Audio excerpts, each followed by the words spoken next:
The Mandela clan were with some of the elders were with all of the grandchildren that were walking up of the stairs following the body, and of course a lot of these Xhosa traditions are now being practiced off camera, of course, in the privacy for the family to do this. Now I've also got General Mbanga and General Fredericks that have been with us this morning, that have been talking us through some of the official proceedings that are taking place. But now let's talk a little bit about tradition, and I'm going to ask you just a few questions as to what's actually happening now that you would know in terms of the tradition, the traditional preparation that's taking place with the body.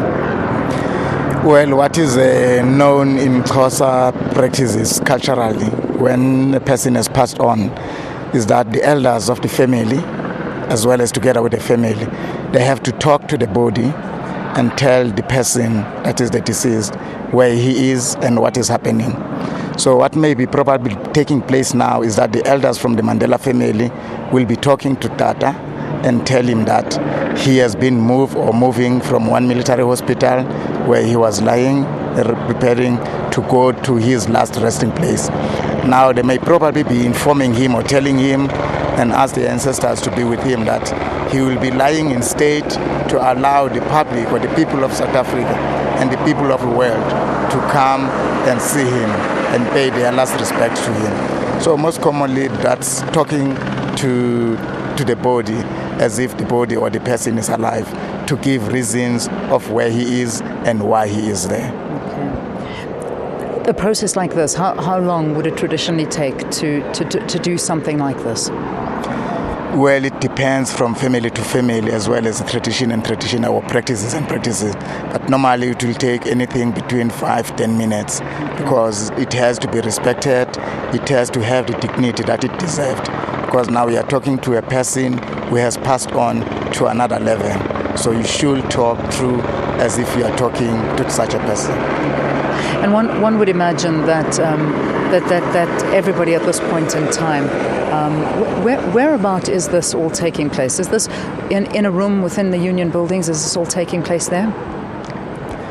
Well, it's taking place at a place which was pre-arranged and prepared so that it can happen in private. Have that privacy in the beginning, as well as when everything is finished, open up the curtains and then have the public viewing for that moment. Once this is done, then of course, once the cultural traditions are over, then the preparation, this is all part and parcel of the preparation for the body by the family. And then of course, the viewing starts. But that again is also something that the family will do in private. Yes, the family will be given space to do that.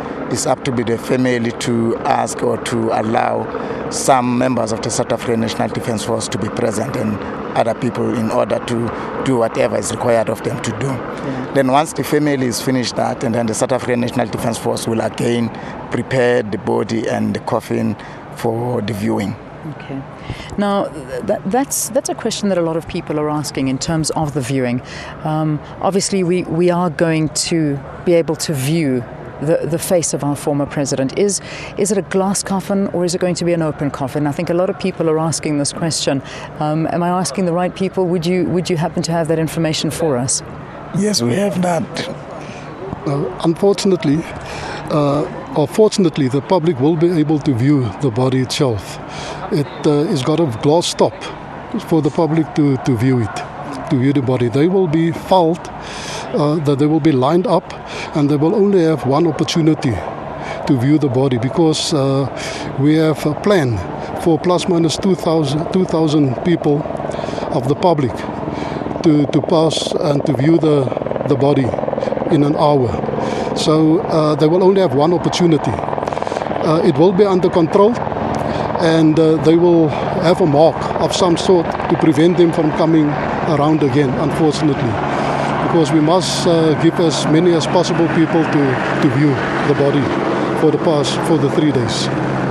So that, General? The coffin itself is in a manner that it will allow people to view and have a glimpse on the face and the partial body of the former president and the first commander-in-chief of the South African National Defence Force, as well as the pedestal is prepared in such a manner that it will allow that visibility through. Okay, all right. So, for those of you that were wondering, and if you are coming down here, it is a glass-top coffin that is going to be on display so that you are able to view Nelson Mandela's remains that will be lying in state here for 3 days. And as you have heard, this is an opportunity that is given to us, and it is an absolute privilege to be given an opportunity like this. But having said that, there is going to be strict measures that you are not able to take photographs at any moment. If, by instance, and let's talk about this, what is going to happen if you are caught taking a photograph? Because, I mean, I imagine that, I mean, that is breaking all the rules that have been set here. I mean, this is a wonderful opportunity that has been given to South Africans. But if you are caught taking a photograph with your cell phone or with any other measure, is there punishment that's been put in place for those people that do this? Well, that will be breaking the plea from the family, first of all. And then secondly, that person or any individual who's caught doing that will be displaying his disrespect of the family as well as of the former president. Because if it has been requested like that, then it should not happen. And you should adhere to that. If you have been given an opportunity to come and view the body and then have been asked that you should not take photo, people are asked to respect that. But there will be consequences for those who breach that request. There obviously is going to be very tight security around this. I mean, we're seeing such tight security as we hear this morning, but I can only imagine once the viewing does start as well, this form of security is going to stay in place for the next 3 days. That's correct. This form of security will stay in place. The security comprise of members of the National Defence Force as well as the police service, as well as the Metro Police. And I don't think, and I believe that we will be ready and in place for any breach by any member of the public.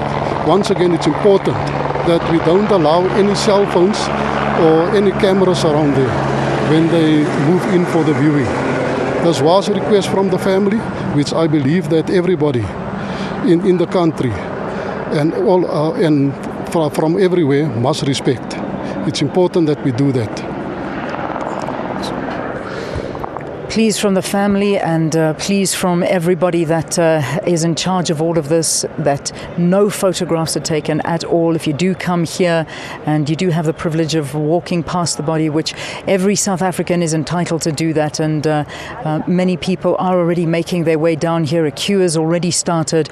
I have to correct myself. I think earlier with all of the noise of the helicopters, I think I said it was at 3 o'clock today. It's not at 3 o'clock. I said it should be at 12 o'clock. It certainly is at 12 o'clock, but again, patience has been asked from the public with regard to timing, because the family given the opportunity to do this first, then the VIPs are given the opportunity to view thereafter, and then of course the public will be able to do this. And we've been seeing this vehicle driving around. Can you give us a little bit of information about this? No, generals, you're not too sure? Not too sure of what is it, but it just forms part of the convoy, but honestly I don't know from which side. Yeah. All right, numerous vehicles carrying the VIPs and also the family members that have come here to pay their respects. We saw a lot of the elders, and as we watch the visuals now, there's still the traditional ceremonies that are taking place to prepare the body. And I received a tweet actually from somebody who is correcting us here on the program, and basically just saying that the mistake is understandable, but it's Tembu and not necessarily Xhosa traditions. Mandela was Tembu, not Xhosa. So we thank them for the corrections, and that certainly is noted, and certainly those traditions are happening right now by the elders that are in a room that has been prepared for the family, that are all gathering there together in unison.